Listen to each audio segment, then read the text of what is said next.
नमस्कार दोस्तों, आप सभी का अपने YouTube channel simple way study पर स्वागत है। दोस्तों, एक नई वीडियो की शुरुआत करते हैं और इस वीडियो में हम 25 से 29 मई 2024 के सभी महत्वपूर्ण करंट अफेयर्स को देखेंगे। ठीक है, तो दोस्तों 19 मई के बाद हमारा करंट अफेयर्स नहीं आया है, तो 19 से लेकर के 24 मई तक का जो करंट अफेयर्स है उसका एक वीडियो और आएगा। ठीक है, और ये हमारा 25 से 29 तक का, तो इस तरीके से हमारा कंप्लीट करंट अफेयर्स अब तक का हो जाएगा। ठीक है, बीच बीच में कुछ प्रॉब्लम्स की वजह से हमारा वीडियो नहीं आ पाया था, तो वो सभी करंट अफेयर्स इस वीडियो में हम कवर कर लेंगे। तो आपको बिल्कुल भी परेशान होने की ज़रूरत नहीं है, करंट अफेयर्स नहीं छूटेगा। तो चलिए वीडियो की शुरुआत करते हैं। सबसे पहला प्रश्न है, कांस फिल्म महोत्सव में सर्वश्रेष्ठ अभिनेत्री का पुरस्कार जीतने वाली पहली भारतीय कौन बनी है? तो ये बनी है अनसुईया सेनगुप्ता। अनसुईया सेनगुप्ता बनी है पहली भारतीय महिला। फ्रांस के कांस शहर में 77वां वार्षिक कांस फिल्म महोत्सव 14 से 25 मई 2024 तक आयोजित किया गया। ठीक है, इसमें दो भारतीयों चिदानंद नायक और अनसुईया सेनगुप्ता ने पुरस्कार जीत करके इतिहास रच दिया है। चिदानंद नायक की film sunflower were the first to know ने सर्वश्रेष्ठ लघु फिल्म के लिए ला सिफेन पुरस्कार जीता, जबकि अनसुईया सेनगुप्ता अपनी फिल्म सैम के लिए सर्वश्रेष्ठ अभिनेत्री का पुरस्कार जीतने वाली पहली भारतीय बनी हैं। ठीक है, तो ये दो पुरस्कार जीते हैं 77वें कांस फिल्म फेस्टिवल में भारतीयों ने। किस पूर्व क्रिकेटर को 9वें आईसीसी पुरुष टी20 विश्व कप 2024 का ब्रांड एम्बेसडर नियुक्त किया गया है? तो ये उपरोक्त तीनों ही क्रिकेटरों को नियुक्त किया गया है। शाहिद अफरीदी, युवराज सिंह और क्रिस गेल, इन तीनों को ही नियुक्त किया गया है। आईसीसी ने पाकिस्तान के पूर्व क्रिकेटर शाहिद अफरीदी को आगामी 9वें आईसीसी पुरुष टी20 विश्व कप का ब्रांड एम्बेसडर नियुक्त किया है। विश्व कप की संयुक्त मेजबानी वेस्ट इंडीज और यूएसए द्वारा 1 से 29 जून 2024 तक की जा रही है। शाहिद अफरीदी, उसके अलावा भारतीय पूर्व क्रिकेटर युवराज सिंह और वेस्ट इंडीज के पूर्व क्रिकेटर क्रिस गेल, इसके साथ ही जमैका के धावक उसेन बोल्ट को इसमें शामिल किया गया है या ब्रांड एम्बेसडर नियुक्त किया गया है। टी20 विश्व कप में कनाडा, युगांडा और यूएसए पहली बार भाग ले रहे हैं। रेमल चक्रवात की उत्पत्ति कहाँ हुई है? तो इसकी उत्पत्ति हाल ही में बंगाल की खाड़ी में हुई है। भारतीय मौसम विज्ञान विभाग ने चेतावनी जारी की है कि बंगाल की खाड़ी में बन रहे निम्न दबाव क्षेत्र, ठीक है, एक गंभीर चक्रवाती तूफान जिसका नाम दिया गया है रेमल में बदल गया है। चक्रवात रेमल के 26 मई की रात को पश्चिम बंगाल के सागर द्वीप समूह और बांग्लादेश के खेपुपारा के बीच लैंडफॉल या टकराने की उम्मीद है। चक्रवात का नाम रेमल ओमान ने दिया है, जिसका अरबी भाषा में मतलब रेत होता है। भारत में मई, जून और अक्टूबर नवंबर के महीने के दौरान उष्णकटिबंधीय चक्रवात काफ़ी मात्रा में देखे जाते हैं। राष्ट्रीय मरु उद्यान में 2024 की वार्षिक जनगणना में कितने ग्रेट इंडियन बस्टर्ड की संख्या पाई गई है? तो इसमें ग्रेट इंडियन बस्टर्ड की संख्या 64 पाई गई है। राष्ट्रीय मरु उद्यान जैसलमेर राजस्थान में ये स्थित है। तो इसमें वार्षिक वाटर होल सर्वेक्षण के दौरान 2024 में 64 ग्रेट इंडियन बस्टर्ड की गिनती की गई है, जबकि पिछले साल 2022 में जनगणना की गई थी, तब इसमें संख्या 42 थी। ठीक है, और 2023 में कोई जनगणना यहाँ पर नहीं हो पाई थी, क्योंकि पश्चिमी विक्षोभ के कारण लगातार बारिश के कारण ये गणना नहीं हो पाई थी। ग्रेट इंडियन बस्टर्ड, या जिसे लोकल भाषा में गोंडावन कहते हैं, ठीक है, तो ये राजस्थान का राज्य पक्षी है और यह एक स्थलीय पक्षी है एवं एक अत्यधिक लुप्तप्राय प्रजाति है, जिसे भारतीय वन्यजीव संरक्षण अधिनियम 1972 की अनुसूची 1 के तहत संरक्षित किया गया है। 17वां आईपीएल का खिताब किस टीम ने जीता है? तो ये जीता है केकेआर ने। तो केकेआर ने ये तीसरा खिताब जीता है। श्रेयस अय्यर की कप्तानी वाली कोलकाता नाइट राइडर्स ने 17वें आईपीएल के फाइनल में सनराइजर्स हैदराबाद को, जिसके कप्तान पैट कमिंस थे, तो सनराइजर्स हैदराबाद को 8 विकेट से हरा करके केकेआर ने अपना तीसरा खिताब जीता है। इससे पहले केकेआर ने 2012 और 2014 में भी आईपीएल का खिताब जीता था। ठीक है, 17वें आईपीएल का फाइनल मैच 26 मई 2024 को चेन्नई के एम चिदम्बरम स्टेडियम में खेला गया था।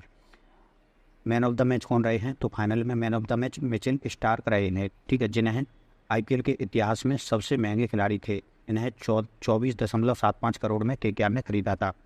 और 2024 के लिए ऑरेंज कैप मिली है विराट कोहली को, जिन्होंने 15 मैचों में 724 रन बनाए हैं। जबकि पर्पल कैप मिली है हर्षल पटेल को, जिन्होंने 14 मैचों में 24 विकेट लिए हैं। और अब तक जो है सर्वाधिक मुंबई इंडियंस और चेन्नई सुपर किंग ने 5-5 बार IPL का खिताब जीता है। तो यहाँ पर आप देख सकते हैं कब कब किस टीम ने IPL का खिताब जीता है। एशियाई चैंपियनशिप में जिम्नास्टिक में स्वर्ण पदक जीतने वाले पहले भारतीय कौन बने हैं? तो ये बनी हैं दीपा कर्माकर। त्रिपुरा की दीपा कर्माकर किसी एशियाई चैंपियनशिप में स्वर्ण पदक जीतने वाली पहली भारतीय जिम्नास्टिक बनी है। दीपा ने 26 मई 2024 को ताशकंद उज्बेकिस्तान में एशियाई महिला कलात्मक जिम्नास्टिक चैंपियनशिप 2024 में महिला बोल्ट व्यक्तिगत फाइनल में स्वर्ण पदक जीता है। ठीक है, तो ये स्वर्ण पदक जीतने वाली पहली जिम्नास्ट बनी हैं। इससे पहले इसमें जो है आशीष कुमार ने कांस्य पदक भी जीता था। दीपा कर्माकर भी कांस्य पदक जीत चुकी हैं, लेकिन स्वर्ण पदक जीतने वाली ये पहली महिला हैं। कृत्रिम बुद्धिमत्ता यानी आर्टिफिशियल इंटेलिजेंस समाचार एंकर लॉन्च करने वाला पहला सरकारी टीवी चैनल कौन बना है? तो ये बना है DD किसान। भारत सरकार द्वारा संचालित सार्वजनिक प्रसारण दूरदर्शन ने घोषणा की है कि उसका चैनल DD किसान 26 मई 2024 को 2 कृत्रिम बुद्धिमत्ता यानी AI एंकर, जिसका नाम है कृष और भूमि, ये दोनों को लॉन्च किया है। यह चैनल 26 मई 2015 को लॉन्च किया गया था। DD किसान चैनल AI एंकर का उपयोग करने वाला पहला सरकारी टीवी चैनल बन गया है। दुनिया में पहला AI न्यूज़ एंकर 2018 में चीनी राज्य समाचार एजेंसी सिन्हुआ द्वारा क्यू हाओ नाम से लॉन्च किया गया था, जबकि भारत में सना नाम का पहला AI news anchor India today group ने 2023 में आज तक हिंदी न्यूज़ चैनल पर लॉन्च किया था। भारत की किस महिला को अमल क्लूनी महिला सशक्तिकरण पुरस्कार 2024 से सम्मानित किया गया है? तो ये सम्मानित किया गया है आरती को। उत्तर प्रदेश के बहराइच जिले की 18 वर्षीय महिला ई-रिक्शा चालक आरती को UK के राजा चार्ल्स तृतीय द्वारा अमल क्लूनी महिला सशक्तिकरण पुरस्कार 2024 से सम्मानित किया गया है। यह पुरस्कार समारोह बकिंघम पैलेस लंदन में आयोजित किया गया था। उत्तर प्रदेश सरकार ने महिलाओं को सशक्त बनाने के लिए 2020 में मिशन शक्ति शुरू किया था। इसके तहत सरकार ने पिंक ई-रिक्शा योजना शुरू की है। ठीक है, तो पिंक ई-रिक्शा योजना के तहत सरकार सब्सिडी एवं सस्ती ब्याज दरों पर ऋण उपलब्ध कराती है, जिससे महिलाएं अपने लिए ऑटो रिक्शा ले सकती हैं और उससे अपना कार्य शुरू कर सकती हैं। विश्व के शीर्ष 5 कच्चे इस्पात उत्पादक देशों में से किस देश ने अप्रैल 2024 में इस्पात उत्पादन में सकारात्मक वृद्धि दर्ज की है? तो शीर्ष 5 देशों में भारत एकमात्र देश रहा है जिसने सकारात्मक वृद्धि दर्ज की है। बर्ड स्टील एसोसिएशन के अनुसार अप्रैल 2024 के दौरान उत्पादन में सकारात्मक वृद्धि दर्ज करने वाला भारत दुनिया के शीर्ष 5 कच्चे इस्पात उत्पादक देशों में से एकमात्र देश है।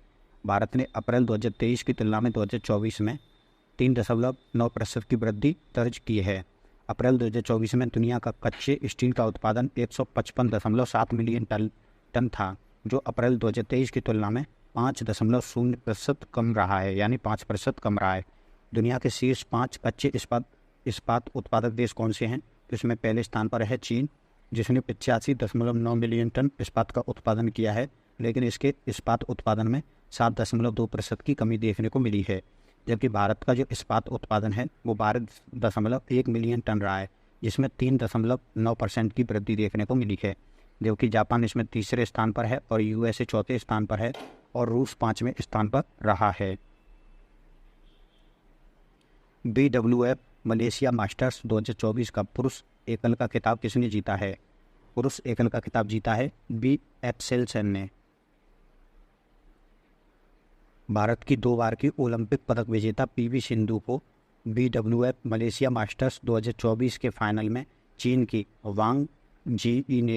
वांग जी से हार का सामना करना पड़ा है। ठीक है, तो महिला एकल में वांग जी जो चीन की खिलाड़ी हैं, इन्होंने भारत की PV सिंधु को हरा करके महिला एकल का खिताब जीता है, जबकि पुरुष एकल का खिताब B एक्सेलसन ने जीता है। इस प्रतियोगिता का आयोजन 21 से 26 मई 2024 तक कुआलालंपुर मलेशिया में किया गया। तो इस प्रतियोगिता के सभी विजेताओं की सूची यहाँ पर दी गई है, आप इसको देख सकते हैं।